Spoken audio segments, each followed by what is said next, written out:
I call the member for Bowman. Thanks, Deputy Speaker, and thank you to the previous speaker for a very powerfully read speech. But I will be disappointing her because we won't be supporting this tax, and there's a very, very simple reason why. And apart from the very unique conditions in the 1970s when we did have the petroleum resource rent tax, it has not been the habit of the Australian government to hack into sectors when it looks like they're doing very well and try and capture some of those surpluses in one sector at the exclusion of others. We've always had, like most countries in the world, an economy-wide income tax, an economy-wide withholding tax, and an economy-wide company tax, and that is by far the best way to protect in an increasingly internationalised world of trade and commerce the golden goose that's laying the egg for Australia. And let's make no mistake about just how important that sector is to Australia. The tens of billions of dollars that are being generated through the mining sector, and it's just a little too cheap. It's just a little too easy for a government to say, gee, wouldn't I love another cut of that? Because the bottom line is that if mining is doing well, Australia does well, and we reap the benefits. What we don't need are little exceptional rules for each sector when they're doing well. We don't need to go to the banking sector and say, gee, they were good profits last year. Why don't we hack into that as well? It's a very simple principle that all sectors have an Australia-wide company tax system and it works exceptionally well. Now, I can understand that many in the gallery may well say, but it looks like a cheap, very source money. There's not much that those big, nasty mining companies can do about it. All those profits being repatriated overseas, it's almost irresistible to delve into this sector and try and scrape back, hack back, claw back just that little bit more to help what? To help pay for our out-of-control spending, of course, and that is the motivation that we know very, very well. This is, and everyone knows it, it's no great secret, this is a government that's never balanced their books. It's a government that's never balanced the budget in the time that they've been in government. And the whole problem with this continual proposition of taxes from this government is that they're only trying to cover up their out-of-control spending. And the problem for this government is that every tax that they conceive of and dream up never quite covers up the taxes, never quite covers up their runaway spending. And this is the great problem as they negotiate this MMRT, is that they simply can see, even by 2019-20, the mining tax itself won't be large enough to even commit to covering one commitment, which is the increase in superannuation for workers. $3.6 billion that will cost in that year, but the mining tax is projected only to raise $3 billion. Of course, that's a decade away. We don't need to think about that now. But this is a government not mesmerised, not preoccupied, but no, Deputy Speaker, utterly fixated on dreaming up new taxes to just partially cover up their out-of-control spending. And it's on that platform we're having this debate today. And I just want to make three very simple points. The first one is the government is repeatedly referring to these non-renewable resources, as if one day we will wake up and they will all be gone, as if there will come a time when we've dug up everything and Australia simply has no more to give the world, and nothing could be further from the truth. The second misconception over here is that these minerals can only be dug up once.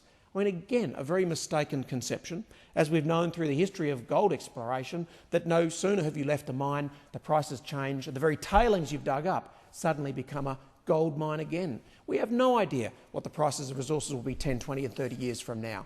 We only know that on current levels of exploration and predictions on price that we actually can arrive at estimates of resource life. Well, let me quote the people who know best. And I don't need to restrict my comments to just the coal and the iron ore that are under consideration in this bill. But black coal is projected in 2008 to last for 90 years, and then the following year it was revised to 100 years. That's 100 years of black coal and 4.7 centuries of brown coal. Now, no one's going to say we are going to be exhausting those reserves, but the notion that, gee, we better capture some of the resources through a rent tax on coal before it runs out is completely spurious. I mean, coal will be around in this country long after we've shifted off coal and onto something else. Okay? The second point is iron ore. Iron ore, a 70-year life. I mean, 70 years from now, when we're moving into the next century, we'll actually be talking about completely different materials doing what iron ore does right now. I don't know what they are, but the one thing I'm pretty sure of is that we are not facing a situation where our resources will run out tomorrow. Let me go through them. Bauxite, 85 years. Copper, 95 years. Working my way down the list. Lead, 55 years. Mineral sands from my own electorate, ilmenite, 110 years, nickel 145 years, uranium 140 years. My simple point is, I don't think we need to panic today about those resources being there for a significant period of time.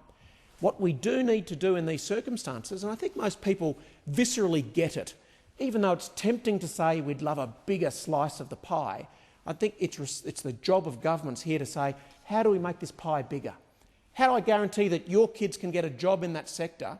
How do I make sure the actions of this lot over here don't lead to a simple shift, what we call the internal shift in investment, to other continents where there isn't this mining tax in place? I mean, two otherwise equal reserves, one in Africa with no mineral tax and one in Australia with, will distort investment decisions. I need to make sure the next big investment in mining and in that mine occurs here in Australia. I want the next big piece of plant and equipment right here. And with due respect to the government, I'm not going to say that all investment will stop with a mining tax, but there only needs to be 1%, 2% and 3% distortions, perverse investments as a result of tax and sovereign risk by this government to be enough to affect the jobs of people sitting up there and their family. Okay? So it's not hysterical claims of closing this sector down. No, even the mining companies don't say that. But what I do know is that the 1%, the 2% and the 3%, the ability of this nation to supply China and India needs to be allowed to take its own path under the existing income tax rules of the land. It serves us perfectly well.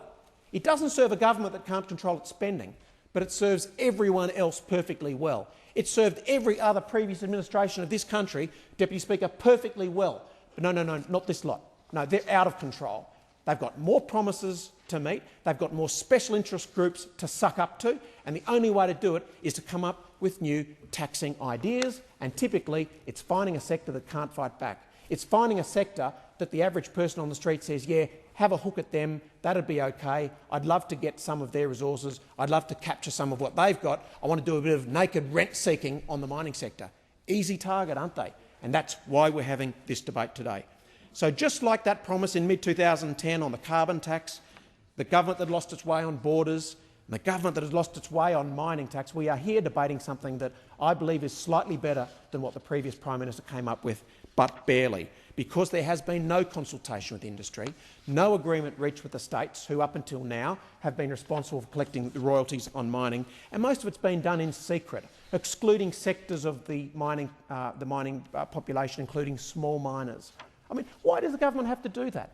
I mean, why simply can't a government speak to miners as a whole, speak publicly about it, take the recommendations of their own Ken Henry and implement them? But oh no, that's too messy, that's too exquisitely painful. We'd rather do a deal with the big three pre-election and leave everyone out of the equation.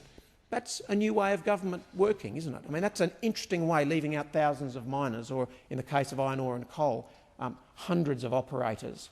But the basic thing we ask, I think, as Australians is not so much consultation, but the basic principle of engagement, of actually coming and talking about the impact it will have. But if you go and visit a mining site in Western Australia, they will tell you, we've never seen a Labor person up here. I mean, short of someone flying in a Learjet and flying back out again in the VIP jet, you know, do we see Labor members actually coming up and learning about Australia's greatest export sector? They get lost there. They never go there. It's almost like they don't want to go and talk about it. Now, I respect that there is significant interest and some support for a mining tax when I talk to people in the street. But the simple fact is that previous administrations never scraped that low. No, the income tax system of Australia was satisfactory to run our economy. And I've talked about the one exception to that, which was a unique one in setting up activities on the North West Shelf at a time when capital was extremely difficult to secure.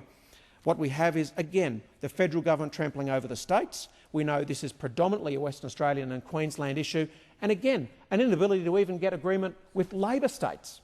I mean, we're not talking about renegade states who are from that other side of politics. No. These are Labor states who can't come to an agreement on this tax. So all in all, there may be an ability of people on the other side to cobble together deals and get independents to support this bill. I can understand that.